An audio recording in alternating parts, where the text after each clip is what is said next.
ये देखिए ये इतना सा ना ऊपर आ रहा है, ये देखें इधर, क्योंकि ना ये खुला है। अब फिटिंग में थोड़ा सा ना फ़र्क आ जाता है। ये देखें इस तरह ना, ये देखें जब ऐसे होता है ना, ये इस तरह, ये देखें वर्किंग हो रही है, देखें इस तरह ना, ये देखें इस तरह ऐसे, और ऐसे ये ऊपर आएगा ऐसे, ठीक है। ये इस तरह इसकी ना वर्किंग होती है। जब आप थर्मोस्टेट को अपने ऑफ करते हैं, खुद ऑफ करते हैं, उस वक्त ये ऊपर हो जाता है नाब इसकी, ना जो पिन होती है ये ऊपर हो के यहाँ पे टच होती है, यहाँ पे ये देखें, यहाँ पे ये टच यहाँ पे होती है इसके ऊपर, ये इस तरह होती है। तो ये दोनों तरफ से इसका ये देखना, ये सब जो आ रहा है मेन यहाँ पे, ये सारा टोटल कनेक्शन डिस्कनेक्ट हो जाता है इससे। अब हम इसको कनेक्शन लगा के आपको ना सीरीज पे कंप्रेसर इसका और थर्मोस्टेट जो हीटर ऑन करता है, ये हीटर वाला पॉइंट वो लगा के चेक करवाता हूँ भी मैं आपको।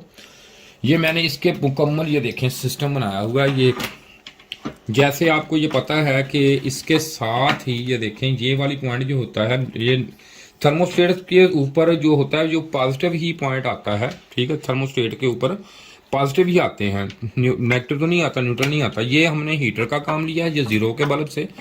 और ये हमारा है, ये वाला जो है ये हमारा कंप्रेसर है 100 वाट का बल्ब। ये 100 वाट का बल्ब कंप्रेसर है, ये हमारा थर्मोस्टेट है। ये काम हम मैनुअली तौर पे इसको काम करवाएंगे आप, और किस तरह करवाएंगे ये मैं इसको ज्वाइंट करूंगा इसको। ये देखें आप, ये नेगेटिव इसको मिल गई है हमारे कंप्रेसर को।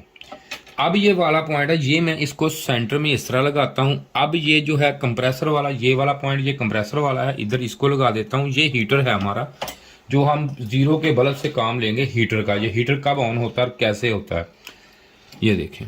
अक्सर बंदे वायरिंग थर्मोस्टेट चेंज करने जाते हैं तो करते क्या है,